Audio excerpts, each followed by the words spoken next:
Oi, eu sou a Lud e esse é o Pantufa de Unicórnio.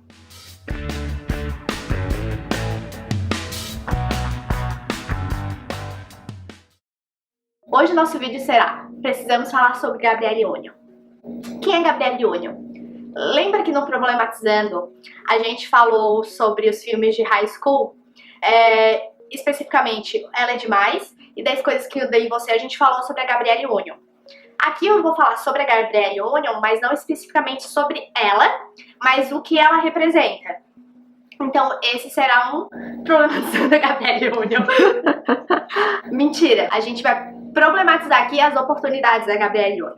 Se você não viu esses vídeos, a gente vai deixar ele nos links, então você pode ver toda a trilogia do Problematizando lá, pra vir acompanhar a gente aqui com Problematizando as oportunidades da Gabrielle Union.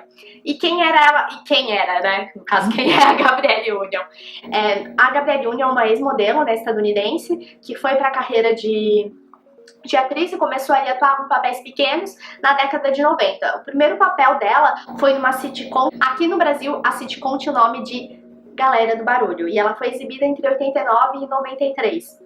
Então esse foi o primeiro papel de destaque na verdade foi o primeiro papel da Gabrielle Union. Depois ela teve alguns papéis, como no caso do Ela é Demais e 10 Coisas que Eu Odeio em Você, onde ela era a melhor amiga da protagonista, ou no caso da antagonista, que era... Na verdade era a antagonista das duas, que uma era da Taylor e a outra era da Bianca. No caso do Ela é Demais, ela não tinha nenhum nome. Então, eu tô aqui, né, não tô aqui falando especificamente da Gabrielle Union, né, do personagem dela, mas o que representa, né, porque nesses dois casos, ela era sempre a melhor amiga, não tinha um destaque. O primeiro papel de destaque da Gabrielle Union foi logo após Ela é Demais. Em 2000, ela fez o filme As Apimentadas. Ela é a antagonista, né, As Apimentadas, né, de 2000, foi o primeiro filme de uma leva que fizeram sobre As Apimentadas. Ela é a antagonista, a protagonista é a Kristen Dunst, e a Gabrielle Union faz a líder de torcida, né, a capitã do time de líder de torcida de uma escola de subúrbio. A história é assim, aquelas, né, o clichêzão. Do time da Gabrielle Union, né, ele consegue participar do campeonato e pra afrontar o time da Kristen Dunst, que era o filme, né, que é a protagonista do filme, e era o grupo que sempre ganhava todos os campeonatos. Aqui acho que vale ressaltar, eles ganharam campeonatos copiando sempre a coreografia do time da Gabrielle Union.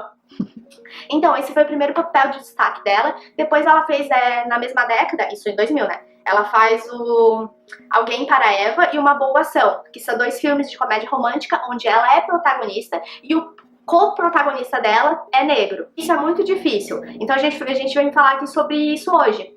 Além de não ter a oportunidade de fazer filmes de comédia romântica, geralmente é difícil achar uma comédia romântica, pelo menos eu achei, que os dois protagonistas são negros. Esses dois são da Gabrielle Union, mas ó, um é 2003 e o outro já é 2012. E aí tem algumas atrizes também que a gente pode relacionar, né, em algumas comédias românticas, que é a Queen Latifah e a Paula Patton. Todas elas já fizeram alguns filmes, né, de comédia romântica, e aqui eu tô falando filme de comédia romântica onde os dois protagonistas sejam negros. Achei até legal, assim, se vocês tiverem dicas, né, vão botando dicas aqui de filmes que vocês lembram onde os dois protagonistas sejam negros, de comédia romântica. Tô aqui frisando esse gênero, porque tem outros gêneros, né, vários gêneros de cinema, onde, né, principalmente agora que tá crescendo o número de protagonistas negros, né, nos filmes. Mas aqui a gente escolheu um nicho que é o nicho que a gente já tava analisando, né, problematizando, que é as comédias românticas, que também é um nicho válido, porque, né, não só de drama vive o cinema e de filmes de super-herói. Então tem um espaço, não tô aqui falando disso não tô falando isso como uma coisa, tá? Porque eu adoro filmes de super-heróis e adoro dramas. Todos os gêneros de cinema poderiam ser explorados nessa questão. E geralmente quando a gente assiste uma comédia romântica, ela é protagonizada por dois brancos, ou se o protagonista é negro, o homem, a mulher é latina, sabe? Geralmente tem dessas coisas. Eu achei muito difícil encontrar dois protagonistas negros em comédias românticas. Então a gente tem a Queen Latifah aí, tem a Paula Patton, tem a Gabrielle Union. E dessas três atrizes temos outras, né? Você pode procurar, tem a Taraji P. Henson, tem outras atrizes também que estão fazendo comédias românticas, em algumas delas, os seus co-protagonistas são negros, mas esses filmes, eles são bem mais atuais, todos eles da década, tipo, da década assim, de 2010 pra cá. Então, essa década de 90 e o começo dos anos 2000, eu achei realmente difícil encontrar protagonistas negros em comédias românticas. Então, eu fui pra internet, né, procurar, e aí peguei aqui na referência da Netflix, né, e joguei ali comédia romântica, e procurei todos os filtros que tinham sobre comédia romântica, né, e eu achei sei lá, acho que 13, 14 filmes onde os protagonistas são negros. E são comédias românticas. Mas todos eles aqui da década de 2010 pra cá. E alguns deles, a maioria não. Alguns deles eram principalmente do cinema nigeriano. Que o cinema nigeriano cresceu muito nos últimos anos e tá produzindo muitos filmes. E a Netflix tem alguns deles, e alguns deles são de comédia romântica. Mas digo, todos eles são recentes. Então essa década de 92, começo de 2000, eu acho que é uma década meio do limbo do protagonismo negro nas comédias românticas. Tem outros gêneros no cinema trazendo agora protagonistas negros nos filmes. Temos aí o Peeling, né, fazendo Us, fazendo Corra, tem Pantera Negra, temos Selma, temos Estrelas Além do Tempo, então filmes, novamente, né, mas são filmes mais recentes. Então tá crescendo essa demanda, principalmente de representatividade. Então eu acho que essa representatividade também tem que se estender para os outros gêneros do cinema. E que eu acho muito importante isso acontecer, porque a gente tá sempre acostumado a um padrão principalmente de casal, né, do cinema. Então acho que é importante a gente trazer essa representatividade para todos os gêneros. Então por isso precisamos falar sobre Gabrielle Union. Não especificamente, né, sobre a carreira dela, mas o tudo que ela representa. Então o tudo que ela representa eu acho muito importante a gente trazer aqui, da outra maravilhosa, a Viola Davis, porque em 2015 a Viola Davis ganhou um Emmy, eu acho que foi a primeira mulher negra a ganhar um Emmy. Vou conferir essa informação, mas eu acho que ela foi a primeira mulher negra a ganhar um Emmy em 2015 por How to Get Away with Murder, que é uma série que era produzida, não sei se ela ainda é, pela Shonda Rhimes, que uma mulher negra que deu aí a abertura, né, papéis representativos importantes para mulheres negras como protagonistas nas suas séries. Temos aí a Kerry Washington também esqueci o nome da série. Scandal. Então,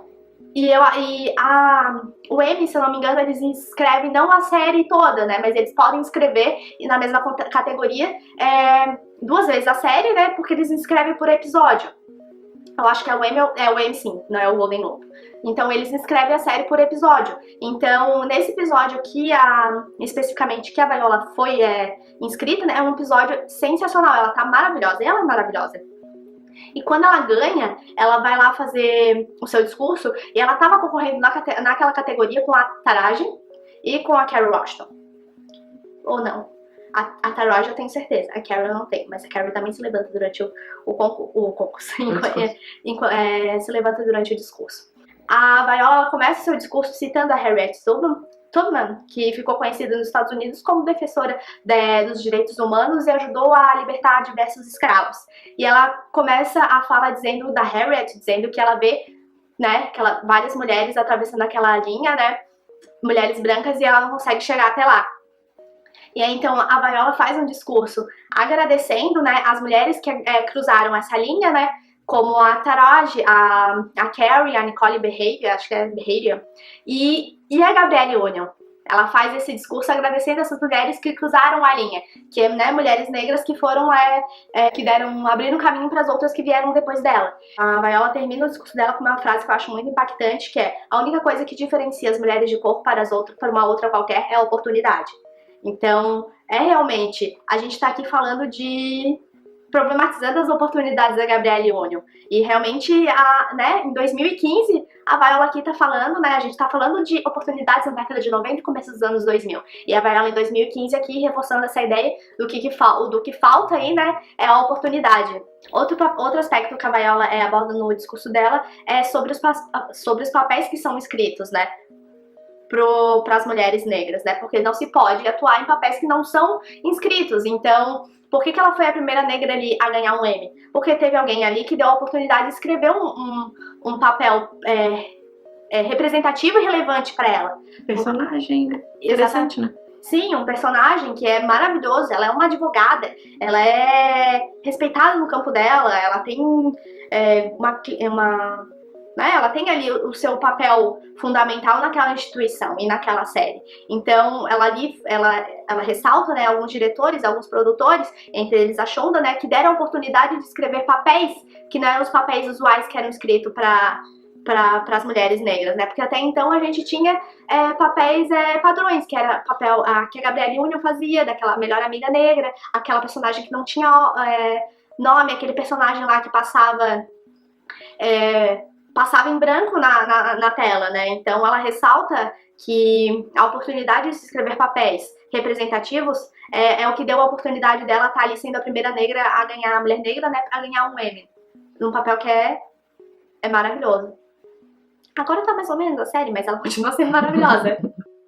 E é por isso que é importante a gente ter essa representatividade em todos os gêneros do cinema. Porque a gente tá acostumado ali com um padrão que a gente perpetua porque a gente não tem referências além disso. Esse problematizando as oportunidades da Gabrielle Union não se trata só da Gabrielle Union, não. É de algo muito maior do que ela. Porque a gente tá acostumado a... quando a gente vê um filme, né? Até ler um livro, e muitas vezes a gente pensa ali no protagonista, nas nossas referências, que muitas vezes não é o que reflete na sociedade. Sim, são estereotipadas, né, geralmente as nossas referências. Sim, exatamente, as nossas referências são totalmente estereotipadas, que é isso que a gente tá assistindo, que é o que a gente vê desde pequena. Então é por isso que é importante esses papéis que evidenciam as mulheres negras, né, porque não são papéis que a gente costuma ver no cinema, né, e até nos livros. Pra ver aquele chabu que foi a questão da Hermione na Inglaterra, lá que no teatro, né, que a Hermione ia ser protagonizada por uma negra. Gente, em nenhum momento, acho que no livro, eles se referem à cor de pele da Hermione. Então a Hermione, ela pode ser ali o que ela quiser. Mas o pessoal tá tão arregado com essa padronização de sexualidade e de cor de pele no cinema e nos livros que a gente não se permite pensar em outras coisas. Tanto que eu já li em outros lugares, né, de que se, né, a produção, a direção, né, quer que o personagem fuja desse padrão, ele tem que ali especificar. Eu quero um personagem negro, eu quero um personagem asiático, né, eu mesma tô, né, expandindo, tô generalizando aqui. Mas se a descrição for genérica, por exemplo, um homem que vai, sei lá, ser o atendente ou servente, daí já... Quer dizer, nessa função não. Mas assim, por exemplo, se a descrição é genérica, a tendência é que o casting seja de padronizado, brancos. De brancos, né? Então, se você quer que o seu casting seja ali específico, você tem que especificar, porque se você botar genérico, ninguém vai pensar em outras possibilidades a não ser o padrão que está sendo reproduzido na sociedade, que não reflete ela. E daí que tá a importância de ter mulheres negras em todas as possibilidades de papéis, né? E não só, como sempre, sendo ou empregada doméstica ou alguém que tá numa função de sujeição, assim, de trabalho. Que né? também é estereotipado, né? Toda vez que no filme que a gente pensa, né? No empregado, no porteiro, sei lá, no entregador, faxina, é sempre estereotipado o tipo de pessoa que vai estar naquela função. Tipo ou é negro ou é latino, geralmente. Então, isso eu não falei no outro problematizando do 10 coisas... Não, 10 coisas não. No Patricinhas de Beverly Hills, mas todos os empregados da Cher, no caso, são 2 que aparecem, no caso só aparece a empregada, né? O jardineiro só é mencionado, todos os 2 são países da América Latina. Tudo que fuja do que a gente acha que é normal, a gente acaba não trazendo como referência, porque aquilo não é uma referência pra gente. Claro que isso também tem a ver com a cultura deles, que querendo ou não, com essas funções, realmente essa mão de obra, assim, geralmente é exercida por imigrantes. Sim. Mas isso não significa que daí a gente não pode ter uma representação de imigrantes de outra forma. Sim, né? Exatamente. Aí é que entra, por exemplo, a Jane the Virgin. É uma representação de imigrantes, mas de outra forma, né? Ninguém Porque não é que todos os imigrantes realmente vão estar só nessa função. Tu vai ter imigrantes, tem muito imigrante. Aliás, é um país todo composto por não tem, né? O povo nativo dali foi basicamente dizimado, né? No caso eram os indígenas ali, o povo que era o originário. E aí você vai ter pessoas de inúmeros países fazendo inúmeras coisas e bem-sucedidas, ou talvez em uma condição de maior vulnerabilidade, depende muito, mas querendo ou não, nesses filmes, principalmente nessa década ali, né, tudo era... A gente tinha referência muito de... estereotipada, padronizada ali. E o cinema só reproduzia isso, né? Sim, então por isso que eu acho importante papéis como o da Viola e papéis como o da Carrie, as duas são mulheres negras em funções de muito poder. A Viola comanda a porra toda lá, todo mundo tenta prender ela, todo mundo tá atrás dela e ninguém consegue. A Carrie, ela é a advogada da Casa Branca. Então, são papéis de extremo, elas estão em papéis de extremo poder que a gente não tá acostumado a ver as mulheres negras sendo representadas daquela forma. Então tá aí a importância da Shonda, a importância da Viola, a importância da Carrie, a importância da Gabrielle. No caso da Gabrielle, que não teve, né, no começo ali da década de 90 e 2000 essa oportunidade, né, vamos ter a oportunidade agora. Porque não dá pra ficar mais reproduzindo esses padrões, né, heteronormativos e color-normativos, né, porque isso não representa mais a sociedade que a gente vive hoje. Apesar, né, do momento que a gente tá vivendo aqui no Brasil, né? E em alguns países do mundo. Beijo, Estados Unidos. E aí, você já se perguntou, né, quando você vê algum filme ou alguma série, se tem algum personagem negro ali, que papel que ele tá exercendo, né? Em quanto tempo ele fica na tela, se ele tem um nome,